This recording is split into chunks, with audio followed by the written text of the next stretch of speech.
皆さんこんにちは。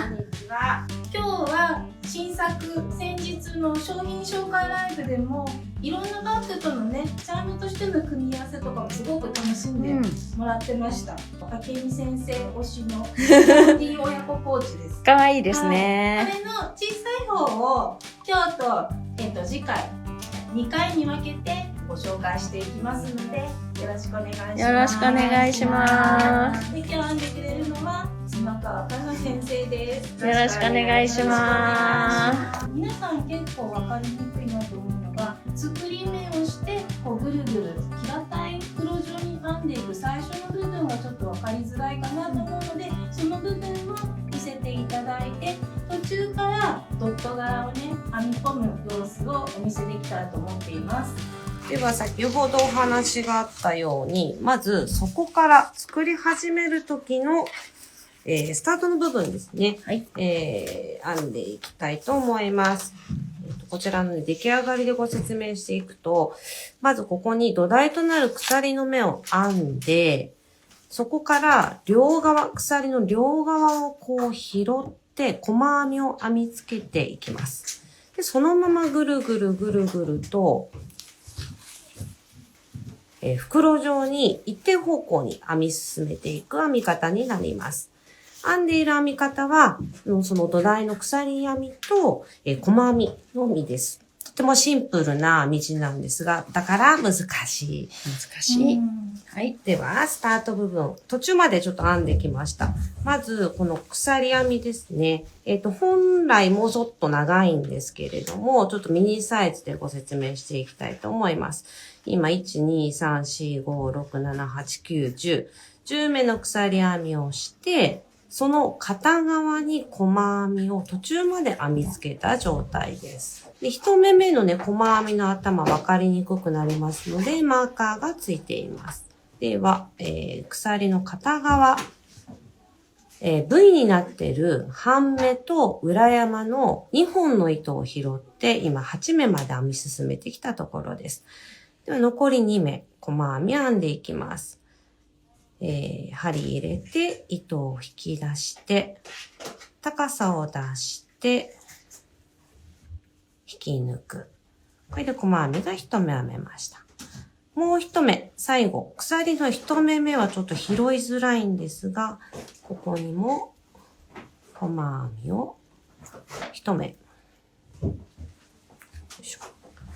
これで鎖の片側にすべて細編みが編めた状態です。ちょっとどかそうか。この後はぐるぐると袋状に編んでいくために、向きをこのようにひっくり返して、今編んだ細編みで残っているこの1本の糸を拾いながら反対方向に向けて細編みを編んでいきます。その時にこの糸端の尻尾もね、一緒に編みくるんでいくと糸処理が簡単になります。で、一番のポイントが、この反対側に編み進んでいくときに、ちょうどね、バッグというかこのポーチの角の部分になるんですけれども、ここが広がりすぎないように、しっかり角が出るように、畳むようにして編んでいきます。そこをちょっと実演していきますね。よいしょ。ね、こう編んでいったものをひっくり返して、この糸ですね。こう編んできた最後の一目の余っているこの糸を拾っていきます。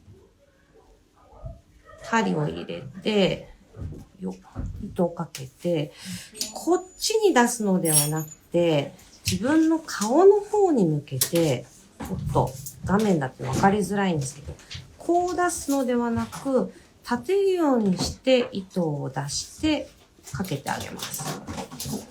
お隣もね、同じように針入れて、ご自身の顔の方に立てるようにして、糸をかけていく。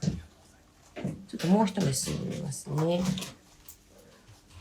立てるようにして糸をかけていく。そうすると、今編んだここの角が、ちょっとわかりづらいかな。畳まれているような形になります。本来は細編み V の部分が見える方が表なんですけれども、私は今これはね、表を内側にして畳んでいる状態です。よいしょ。でそのまま編み進めていきますね。角の部分を通り過ぎたら、畳むようにしないで、いつも通りの細編みでも大丈夫ですので、糸端を編みくるみながら、高さが低くならないように、目が潰れないように足目をしっかり出しながら編み進めていきます。よいしょ。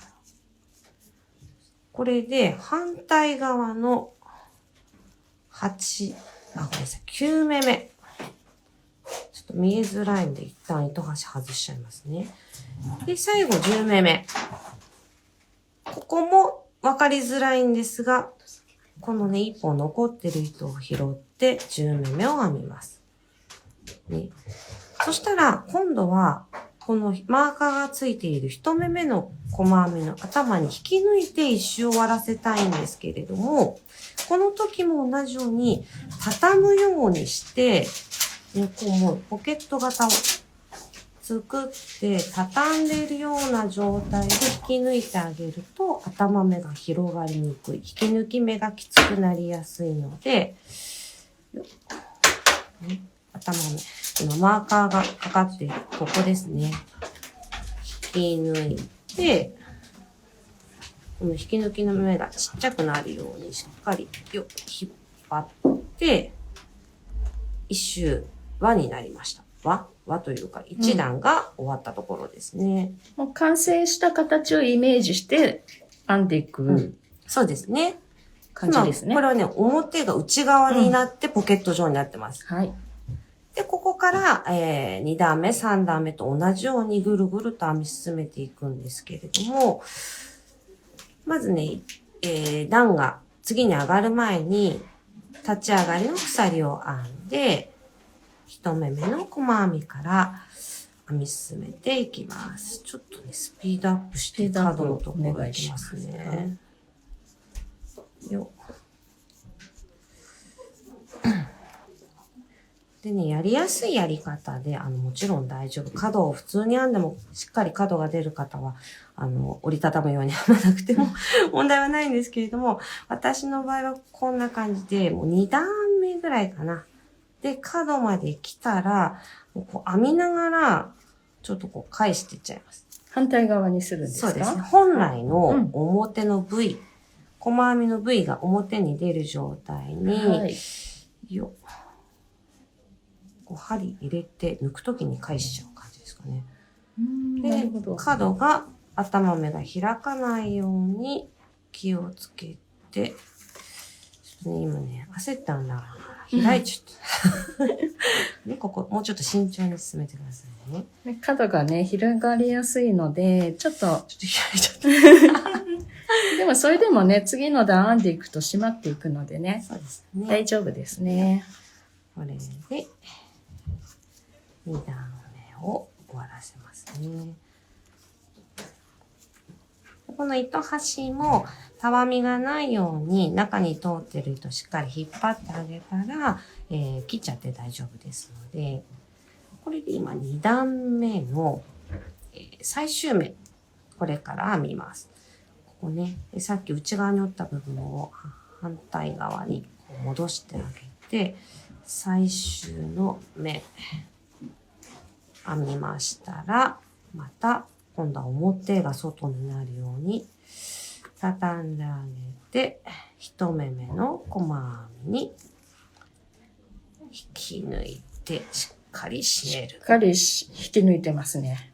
でちょっとね、お手本にならないけど丸まっちゃったんですけど、この角がね、しっかり出るように、畳むように折って編んでみてください。で今これ2段で袋になってますけれども、この感じでそのままダンスを重ねていけば、ポケット状になります。はい、それを編み進めていくと、このように角が出てくるはずですね。そうね。ね。出てくるはずです。はい。はい。では、はい。糸を変えて、今度は編み地のドット柄の方を編み進めてもらいます。はい。これは今、1、2、3、4、5、6、7、8、9、10、11、もう12段目まで進んだ状態で、細編み、あとは糸の変え方、ちょっとご説明しながら進めていきたいと思います。でまずね、このドット柄がまっすぐに並ばない、まっすぐに編まないと歪んでしまいますので、できるだけこの細編みはね、まっすぐ、右に斜めに斜行していかないように、まっすぐ編んでいきます。で、目と目の間が開いてしまいますと、スカスカの編み地になってしまいますので、目と目が密にくっつくようにして編んでいきます。糸を変えながら編み進めていきますので、今見えている糸を編んでいるときは、中にもう一色の糸が編みくるまれた状態です。ずっとね、これ見えてないんですけど、中にね、黄色い糸が編みくるまれています。で、編み図を見ながら、糸を変えるタイミングになったら、この糸を交換して細編みを編みます。交換するタイミングは、細編みの途中の段階ですね。未完成の細編みという状態で糸を変えていきます。針を入れて糸をかけて引き出して足目を作ったら、今まで編んでいたこの糸を、手前に置いて、これから編む黄色い糸を左手にかけ直します。これこのままこう並べた状態で糸を変えることももちろんできるんですけれども、手前に置いていただくと不慣れな方などは編みやすいかと思います。で左手でこう押さえちゃうと、ずるずるっと糸がずれてきませんので、このようにお勧めしています。で、この未完成の細編みを新たな黄色い糸で完成させます。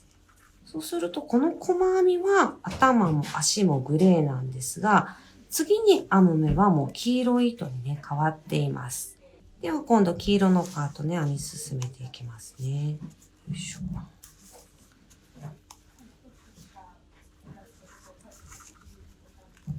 で、足目はしっかり高さを出していきます。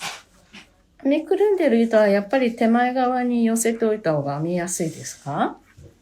そうですね。私の場合は左手の親指でこう添えて押さえながら、引っ張らないようにね、押さえながら編んでいます。で、今ね、黄色のパートが終わりましたので、また糸を変えて、グレーのパートに移ります。また未完成の細編みですね。この状態で糸を前に持ってきて、新たな糸を左にかける。で、ポイントになるのは、この中に通ってる糸が、ぎゅっとね、こう、引っ張られすぎて、こう目が縮んでしまったり、広がりすぎて、途中のこの隙間から糸が見えてしまったりすると、かっこ悪いので、適度に中に通ってる糸を、引っ張りながら、整えながら、たわみがないようにしながら編み進めていきます。途中の段階の糸、前に持ってきて、新たな糸左手にかけて完成させます。で、次、グレーのパートいきますね。よいしょ。で、今、この段は、なかなかね、ドット柄が出てこないんですよ。ひたすら細編み編んでいきます。たまたまね、ドットがね、1個だけの。たまたまこの段になっちゃったっていう。で、このグレーの部分が長い、グレーじゃなくてもね、同じ色が長く続く部分ほど中に通ってる糸がたわみやすいですので、糸を変えるタイミングだけじゃなくて、適宜この中に通ってる糸ね、たわみがないか整えてください。で、引っ張りすぎちゃったら、編み目をね、こうね、馴染ませてあげてくださいね。で、これ今袋状に、ポケット状に編んでますので、このまま編み進めていくと、この畳まれたこの箇所にやってきます。この部分は、このようにしてね、フラットに広げてあげて編むと頭目が広がりにくいですので、最初のね、数段はなかなかこの編み方もできないんですけれども、広げられるようになってきたら、フラットにして編み進めてみてください。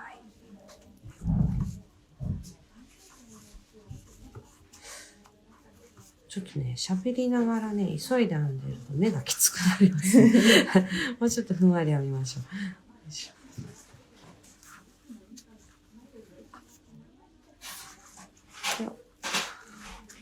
で、また角が終わりましたので、このポケットの形で持っていきます。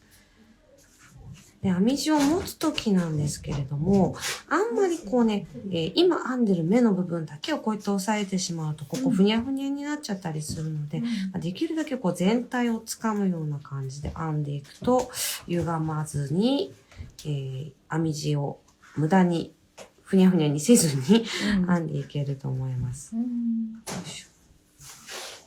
じゃああんまり根元すぎても良くない。良くないっていうか、まあ人それぞれだとはね、そうですよね思うんですけど、あんまりここばっかり思っちゃうと、やっぱりこう全体の編み地が見れないですし、歪みやすいので、はい私はこう全体をこうガシッと持つイメージで編んでいます。で、またね、色変えのとこまで来ましたので、今まで編んでた糸を未完成の細編みの状態で前に倒して新しい糸をかける。この時に中に通ってる黄色い糸少したわみがないか確認して、編み地を整えて、はい、糸変わりましたので、このまま黄色で編んでいきます。よっ。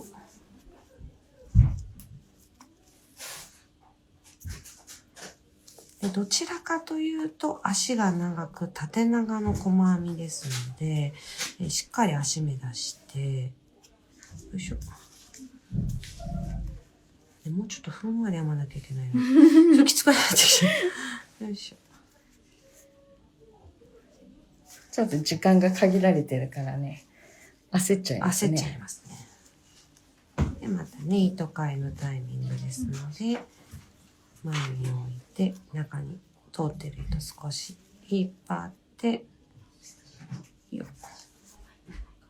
糸の色を変えます。よっ。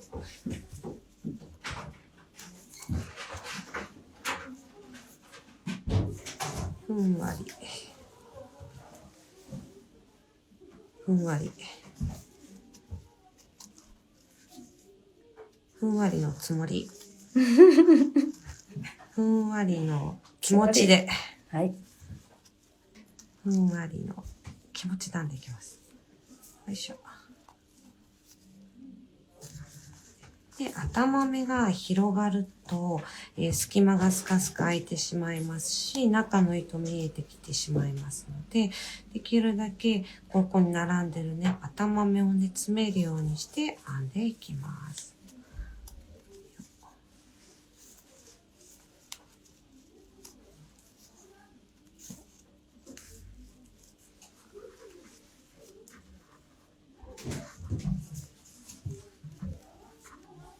で、一周終わりましたので、これ最終目ですね。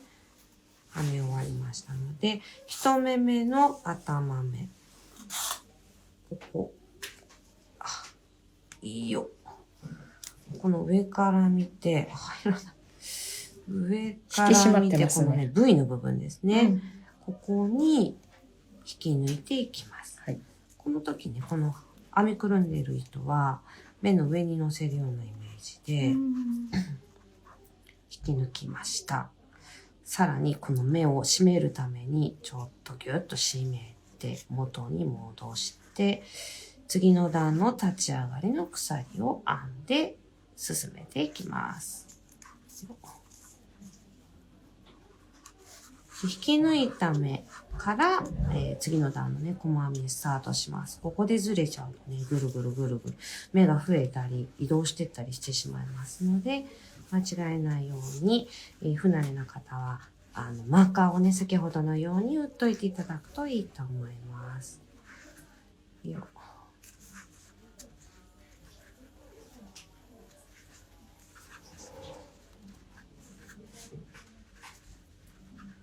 よっ。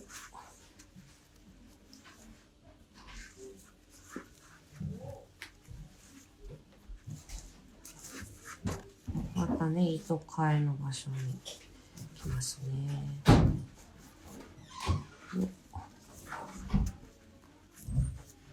で、今度は、ドット柄ですので、このね、今、お椀みたいなね、形になってますけど、これを丸くしていきますので、一目分、色がね、内側に多く入ってきますので、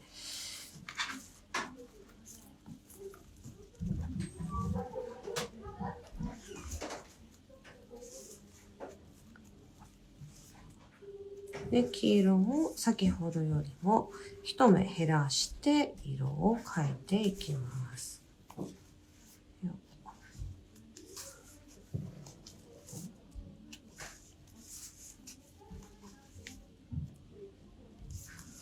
で、ここで前に置いて中の糸ちょっとね、たわみがないか確認して糸を変えていきます。この糸替えのタイミングってどうしてもね、糸がうまく押さえられてたり、押さえられてなかったりすると、目がね、ブヨブヨにこう、緩んじゃったりしますので、もう少しね、丁寧にゆっくり本来はやります。よいしょ。ふんわり。あ、でもドットの形が少しずつ、ね、丸に見えてきま見したね。えてきました。うん、こんな、もうちょっとって感じですね。よいしょ。で、また角に近くなってきたら、こう少し開くようにして、編み地はいつでもフラットに編んでいきます。あ、そう。ただ、中に通ってる糸をね、たわまないようにというふうに先ほどから、お伝えしてるんですけれども、この編んだ部分の糸をフラットにしたまんまギュッと引いてしまうと、絶対に釣れてしまいますので、よ。お待ちください。もうちょっと進んでからやってみますね。フラットに編み進めていったこの状態で中のビーッと引っ張ってから元に戻すと、ここ多分ねきつくなっちゃうので、こう畳んだ状態で一回ね、ここが張りすぎてないか、糸がきつくなりすぎてないか、なじませてあげるといいと思います。なるほど。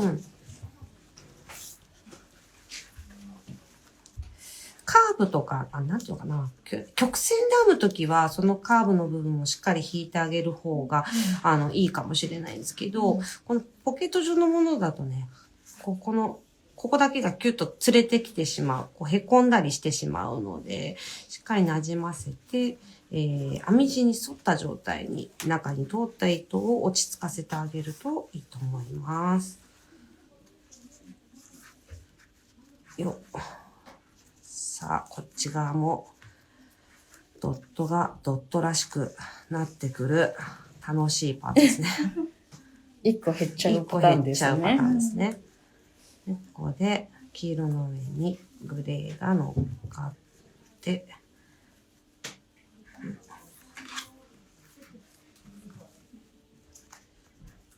一個色が減っていきます。よいしょ。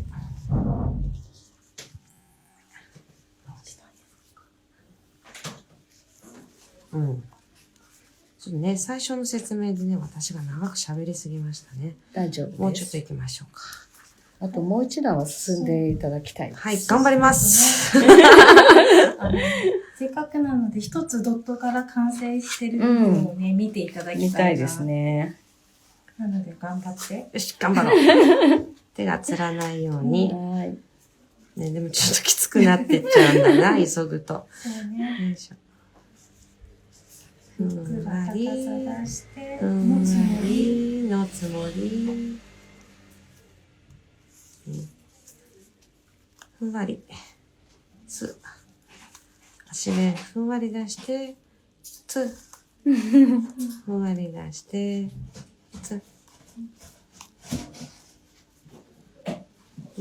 こんな感じで、端目はしっかり高さを出して、きつくなりすぎないように、ふんわりのつもりでいきますよ。はい、で、ここもまたフラットにして、よっ。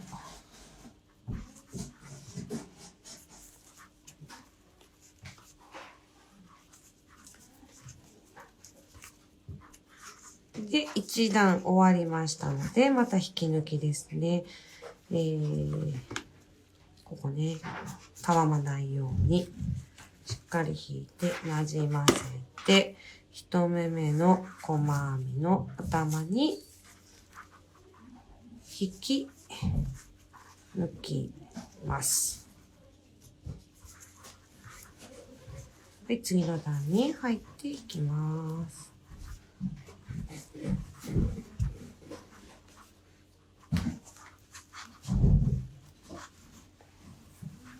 で、こういうね、編み込み文様を編んだことがある方はお分かりだと思うんですけれども、意外と模様が多い方が楽だったりして、こう模様がある中で全く色替えのない段とかが出てくると、そこだけどうしても糸が引っ張られすぎてしまったり、同じように編んでるつもりでも手の加減がね、ちょっと変わってきてしまうので、例えばね、この後やってくるんですけれども、この丸が出来上がった次の段、次の丸までの間の段っていうのは、糸替えがない、ずっとグレーの段になるんですけれども、そこの段がね、どうしてもきつくなって、くびれやすいので、そこをね、気をつけて編んでみてください。またここね、ボール状、ドット状に近づくために、一目色が減ります。1、2、3。よっ。そしたら、また糸を変えて、編み進めて、よいしょ。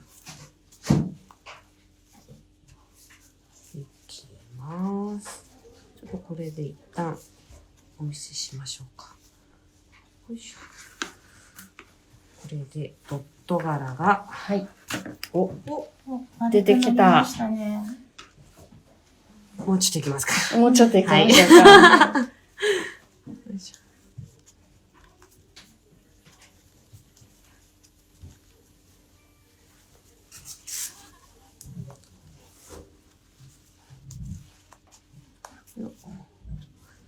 で、また角に来ますので、ここは開いて編みやすい、持ち方にね、変えていただいて、編み進めていきます。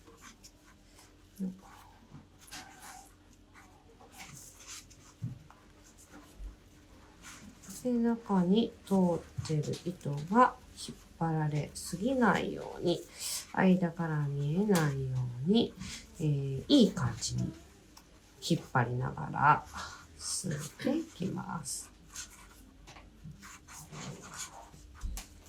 よっ。ち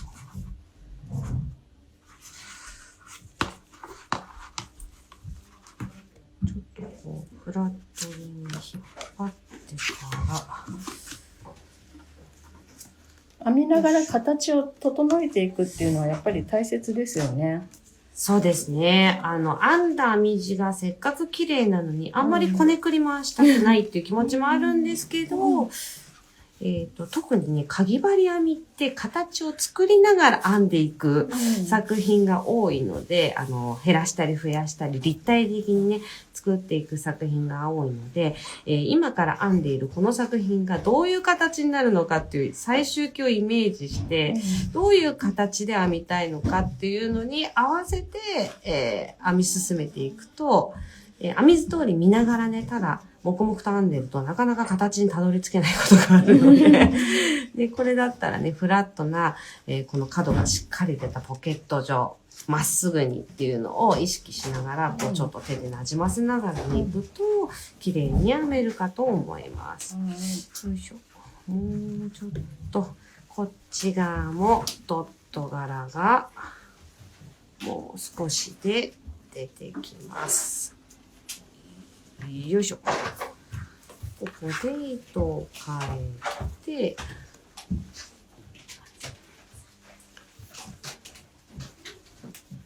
1、2、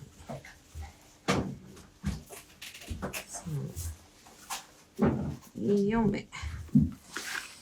で、また糸を変えて、こちら側もドットが完成しました。よっ。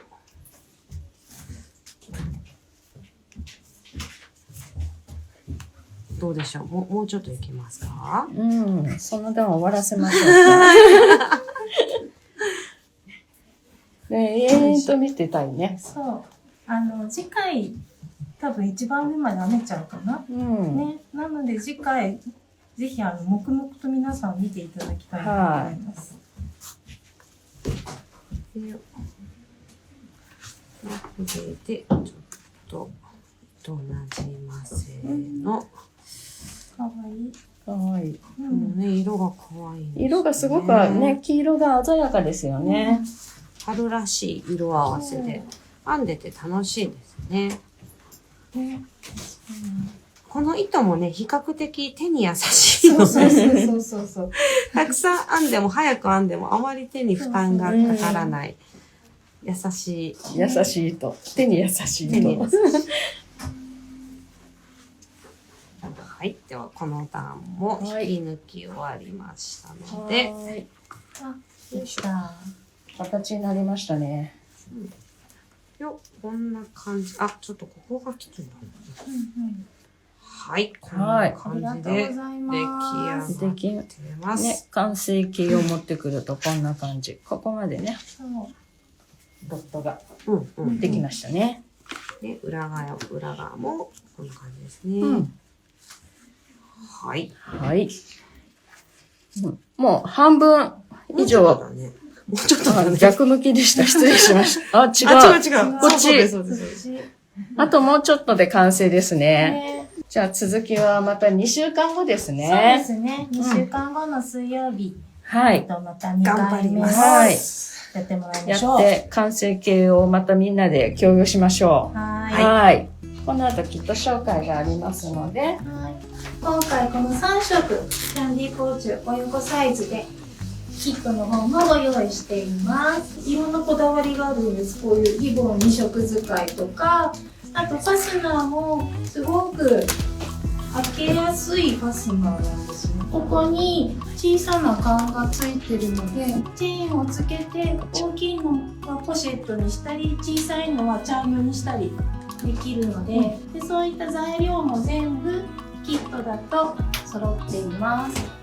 こんな感じで、2つ目を買うともう1つプレゼントで3色コンプリート、お得なセットにもなっているので、糸はこうやって大小2つ分の糸が入ってきます。各パーツですね。ビーカンとロゴプレート、ファスナー、あとリボンが大小分くるくると巻いて、編み図がビヨンドザリーフオリジナルのクリアファイルに入ってきます。ビヨンドザリーフが月に一度ご注文いただいてから一つ一つ手編み手縫いでお作りする完全受注生産製の編み物バッグのブランドです。今日ご紹介した作品、このキャンディーポーチの親子セット、ビヨンドザリーフの公式サイトから編み図付きのキットがご購入いただけます。詳しくは概要欄のリンクをご確認ください。よろしくお願いします。よろしくお願いします。次回2週間後ですね。はい。かの先生また頑張っていただきたいと思います。今日はありがとうございました。